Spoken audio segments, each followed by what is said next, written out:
Welcome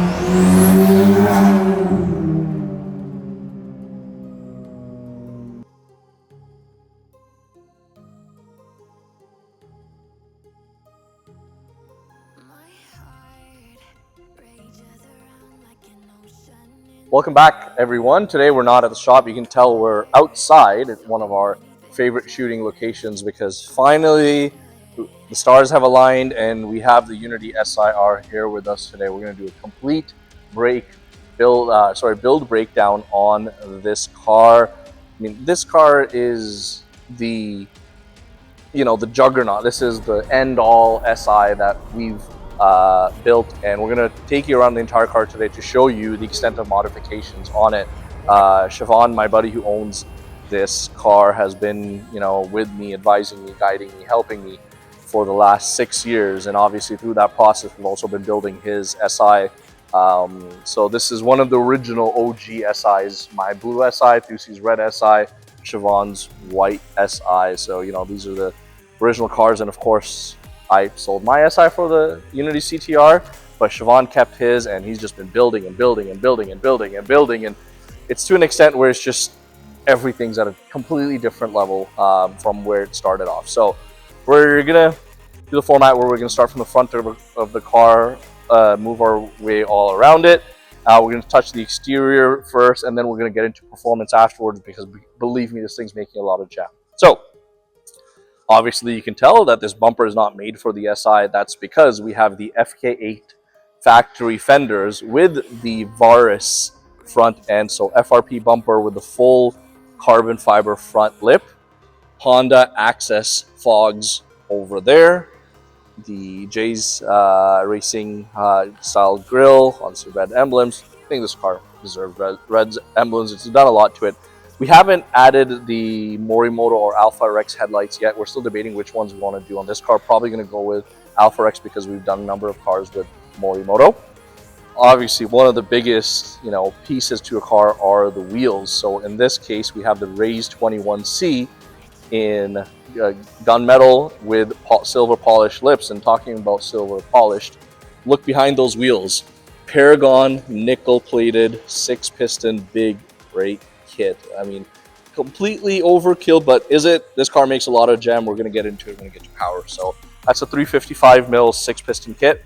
Move on to the side of the car. Obviously, you see the FK8 fenders, and then you follow up with the Varis side skirts on this car with the carbon fiber extenders at the bottom, carbon mirror caps.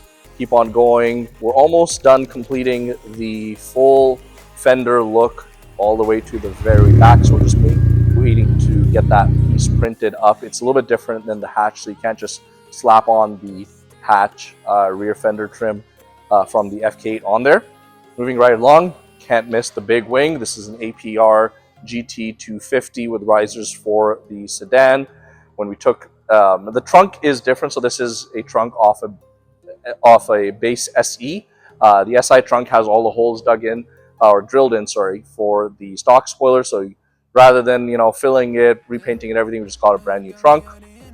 Then the diffuser. So the diffuser is made by a company out in Thailand called Robo Craftsman. So it's a complete carbon fiber replacement diffuser for the SI. Now, triple tip exhaust, you would think, oh, this is AWE or NVIDIA R400, but no. This is a one-of-one Greddy SP high grade for the FK8, but we did a retrofit on the SI. So to our knowledge, no other SI has this exhaust retrofitted to it. It actually sounds amazing. It was an experiment. We said, okay, we want to use up the entire space and we want to use 3 tips. What's the exhaust? And underneath the exhaust, it's like a mirror image system. Looks absolutely beautiful. Come around to the other side. First thing you notice that the wheels are a different color. So these are a blast bronze finish. So blast bronze on the driver's side, left side, the gunmetal with polished lips on the right side. Super unique touch that we wanted to add to the car. Oh, wheel spec, I didn't mention it. So we are running a 275 35 18 square on 18 by 9.5 plus 20. The reason we can get away with such a wide tire and such a low offset is because when you add the FK8 fenders onto a car, you have that much more room to play with, but the track remains the same because it's still an SI underneath. So the SI has a shorter track. So actually the wheels still look a little bit inside. We can even go more aggressive with the offset and the tire, bringing it up to a 295. But the 275 is a perfectly good balance, and I think it absolutely looks incredible. We get another look at the Paragon big brake kit behind. And speaking of brakes, the StopTech rear slotted rotors with Paragon P3 pads, as well as the P3 pads at the front. Of course, no Unity build would be complete without a set of Unity side markers. Had to do it, right? Couldn't resist doing that. Oh, forgot to mention, Varis style hood. I'll do that. And actually, let's show you guys the interior before we move on to performance, because performance could be a whole another video.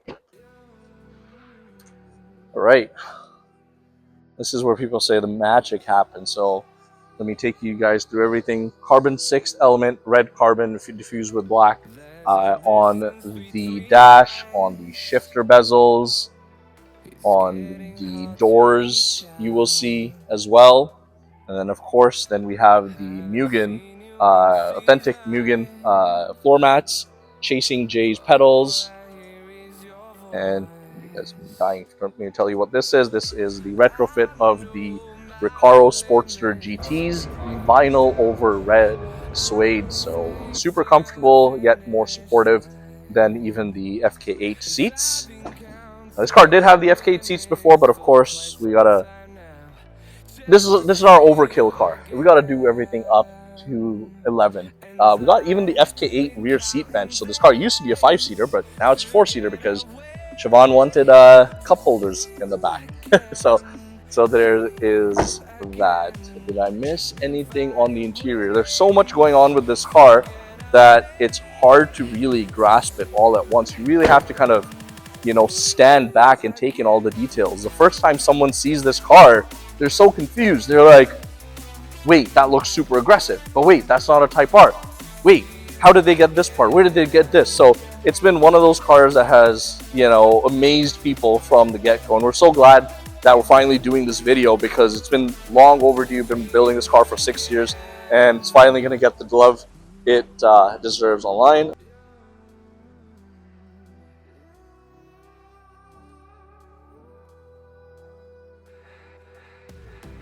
I'm going to start actually, but let's let you have a look at the engine. In terms of a couple of things that we did to the suspension as well, it's a brand new set of OEM SI dampers with Swift springs. Because this car doesn't see a lot of track time, but we still wanted it to be super rigid yet somewhat daily drivable. That was the choice. We contemplated HKS coilovers on this car, but again, just didn't fit the purpose. We may go coilovers again in the future, but just for now, springs was good enough. But front sway bar, rear sway bar, ultra racing chassis braces underneath in the trunk, 271 strut bar on the front, the spoon rigid collar kit front, rear, as well as all the compliance mount and bushings just to make sure it's buttoned down on the bottom. And then when you come to the top, you got a couple of things. You got the Wunderladen rear motor mount, which is the race, and then to bolt the engine down, we've got the Wunderladen street engine mounts at the top over here. So we found this to be a really good compromise. It can put down all the power, which I will get to the number very shortly, but that combination of race at the bottom, street on the top worked out really well. So let's get into this. It's not a stock block. This is a MA Performance built block from obviously MA Performance L15B7. On top, we've got head retainers, valve springs, the Honda fuel system with their drop-in cam, high-pressure fuel pump, their modified fuel line, as well as the injectors from Honda.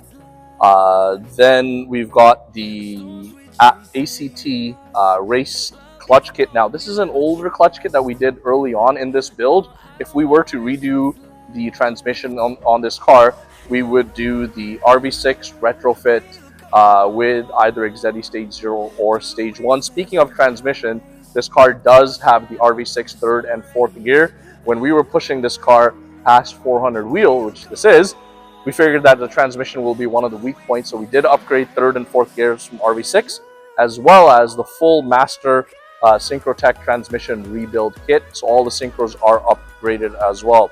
So that covers transmission, of course, the QED fully adjustable shifter in there as well.